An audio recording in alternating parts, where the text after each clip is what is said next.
habits that made me my first $1 million. Now listen, before you click away or you think, you know what, maybe this is a little too simple, or maybe, you know, I've already watched a few videos like this. I do not give a shit if you're trying to make your first $1,000 online or you're already a multi-millionaire. You're either going to learn what to do in this video or be reminded of what you're not currently doing. Because I guarantee there's less than 0.01% of you that are following these 5 things religiously every single day. So, with that intense intro out of the way, these 5 things, honestly, I followed religiously day in and day out to make my first $1 million.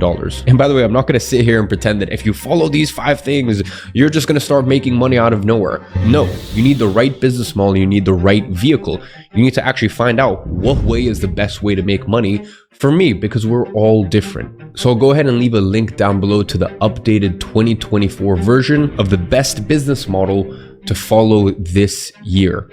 I go ahead and I compare a bunch of different business models out there, and I tell you which one is the best one to make $10,000 a month online. Because you can pretty much make your first $1,000 with any business model. There's many, many business models, but what is the best one to make $10,000 a month online in profit consistently? So once you finish watching this video and you know exactly the 5 habits that you need in order to become a millionaire, well, then you can go ahead and watch that YouTube video and get an understanding of what business model works best for you in your scenario.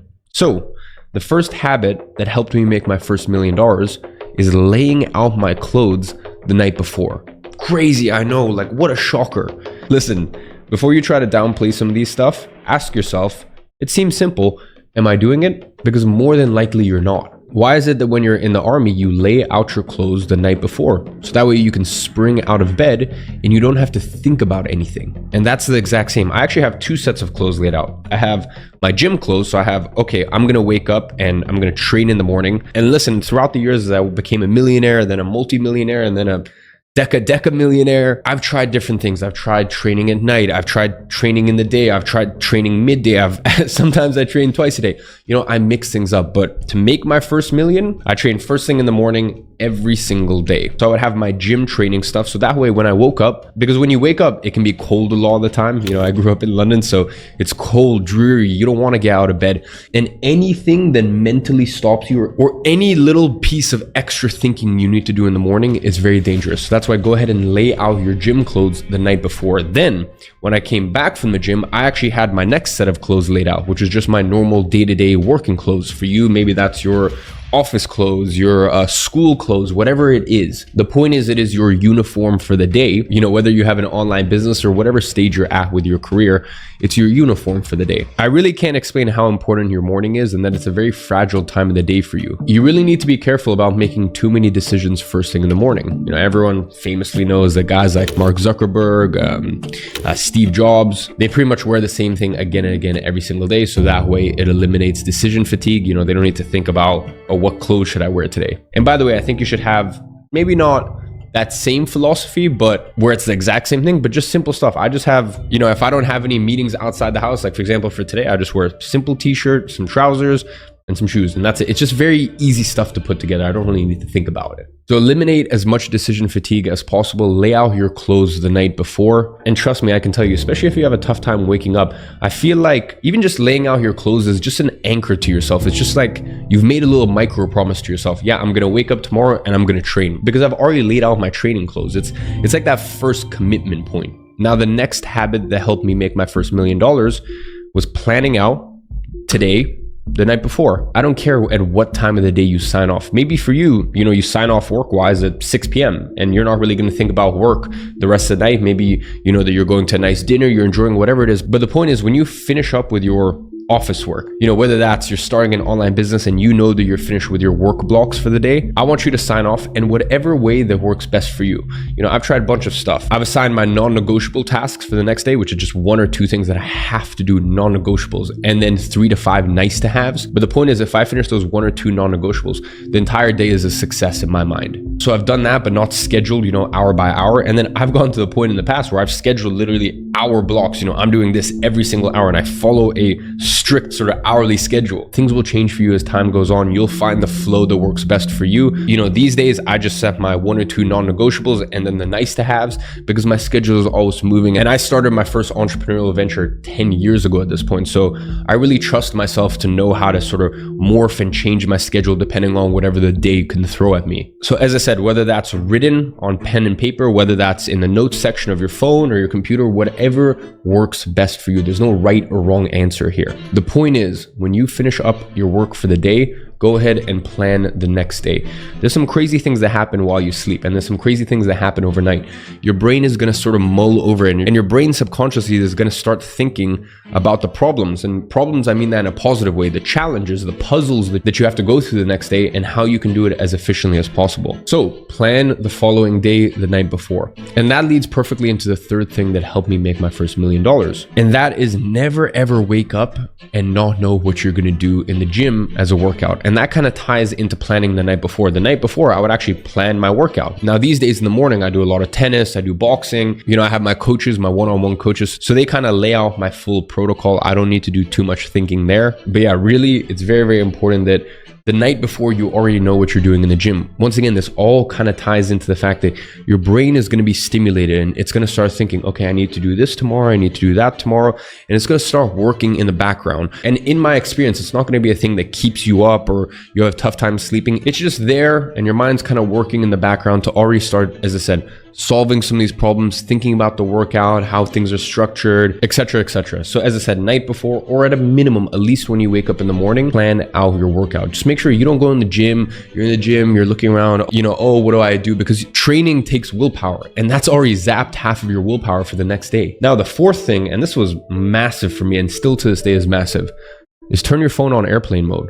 I actually know which one of my friends turned their phone on airplane mode, because half the time when I message them, it doesn't show as delivered. It just shows it's sent. And for me, airplane is a sign that someone understands that, listen, I'm going to affect the world. I don't want the world to affect me. Now, if you're in a line of work, let's say, for example, you're a real estate agent where you need to be on the phone, talking to people 24/7, this, that. Like, I'll be honest, I'm on calls maybe hours a day on my phone talking to my leadership groups inside of my different companies. But obviously, I'm in a fortunate position where I've been running my businesses for so long where I kind of decide when we have the phone call. But as I said, I empathize that for some people, they do need to, you know, they really do make money from their phone and being accessible quite often. And, you know, really being accessible to other people. But for the people that aren't, protect your time, put your phone on airplane mode. And, you know, even if you do make your money from being accessible, at a certain point, let's say even just for your workout, just your workout alone, you know, let that 30-minute, 45-minute, 60-minute, 90-minute, whatever it is, let that time be your peaceful time. Put your phone on airplane mode, relax, leave it, give 100% to what you're doing. So yeah, I remember probably the first few years that I would half the day, and I actually had 2 phones. And these days I have definitely a lot more than 2 phones. You know, these are just some on my desk. I have quite a few more in my vaults. But back then I had 2 phones, and you could even do like an iPod Touch and an iPhone. And I used to put my phone on airplane mode, and anything else that I needed, for example, Audible, Spotify while I was working out, even access to Uber, I would just have that on the second phone. Or, you know, as I said, you could do an iPod Touch or whatever it is that works best for you. And I would just have that as my additional thing where essential services I could have on that. And then the other phone could just be put away. And once I was done with my serious work, the non-negotiables for the day, then I could access my other phone. So by the way, the whole idea of airplane mode is really just protecting your time, safekeeping your time, and making sure that you are your priority. And that's really what I did when it came to social media, advertising platforms. Obviously, the first real business that I had was an advertising agency that I had for 6 years. And, you know, I always used to tell people around me, you know, even in movies, the drug dealers will say, you know, never use your own product. I always viewed social media and the internet like that. Like, I want to be someone who's benefiting from this and not someone else benefiting from my attention. And that's why turning your phone on airplane mode, that's why limiting your social media use is just so incredibly important. Now, the last habit that helped me make my first million, and I know this sounds simple, but I know that 99% of you guys don't do this. Drink 1 liter of water first thing in the morning and make sure that that water is by your bedside or somewhere in your room so you don't procrastinate, because this is something to this day I still struggle with. For me, just drinking water is just so boring, so tedious. That's literally the reason for one of my companies, Big Day, where we have a line of hydration products, whether that be our can or our electrolyte sachets. But yeah, the point is drink water first thing in the morning, and also make sure, preferably, to put an electrolyte packet in there. I'm not even trying to plug my product because it's sold out and I don't really know when it's going to be back in stock. So whether it be a Big Day electrolyte sachet, one other company, or what I used to do back in the day is just a little sprinkle of sea salt. And sometimes I'd squeeze some lemon in there as well. But the point is, as you're drinking, so much water first thing in the morning, just try to get a little bit of salt in, so that way you actually retain the water. Because a lot of times you'll drink the water, but because you've lost so much sweat, people don't realize how much sweat and salt you lose while you're sleeping. Whether it's warm, whether it's cold, it doesn't matter. You still sweat a lot while you sleep. So it's really important just to get a bit of sodium in the morning. People don't realize the water that we drink these days, they've stripped out all of the minerals and everything from it. So as I said, drinking water is not enough. You have to re-mineralize it. And as I said, whether you want to use an electrolyte sachet or literally just some cheap sea salt and sprinkle that in there, the point is, first thing in the morning, make sure you are hydrating properly. And as I said, I know this sounds so simple, but up until a year ago, and literally creating a brand new company just to make a product that fits my needs, I even struggled with this. So that's really the 5th and final thing. Well, actually, you know what? I'm going to say one more thing about this. Most of you guys are banging so many coffees first thing in the morning. You're having a double espresso, a venti, cold brew, blah, blah, all this shit. That won't do anything. You need to hydrate first. You need to drink first. You need to just drink some water first, get some fluids in your system. So ladies and gentlemen, those are the 5 simple habits that made me a millionaire. And by the way, I want to be very honest with you guys. I have to revisit these habits all the time, and even my life, because obviously as you go further and further along your journey, each phase of your life demands a different thing from you. There's in your free time, go watch the Jeff Bezos interview he did in 2023, where he basically broke down his life, and a lot of it he said is, I wake up and I just kind of like hang around for a couple hours. I just read newspaper, I eat breakfast, I go for a walk, like I just float. And I think also he woke up at 8 or 9 a.m. Like even me, I wake up at 9 a.m. because I'm on call sometime until 2 or 3 o'clock, because most of my employees are in America. So with time zone issues, living in Dubai, I'm not the perfect ideal spitting image of wake up at 5 a.m. club, wake up at 6 a.m. club. I am doing the thing that makes sense for my current stage in my career and my life. And you are going to need to adapt and mold and do the same for you. There was points in my life I used to wake up at 5 a.m., used to wake up at 6 a.m. But no matter how my schedule changes, or the traveling or this or that, the one thing that remains true, I must continue and follow these 5 habits that actually helped me make my first million, to make sure that I sustain it. So ladies and gentlemen, on that note, I hope you enjoyed this video. And as always, I'm watching from afar and I'm rooting for you.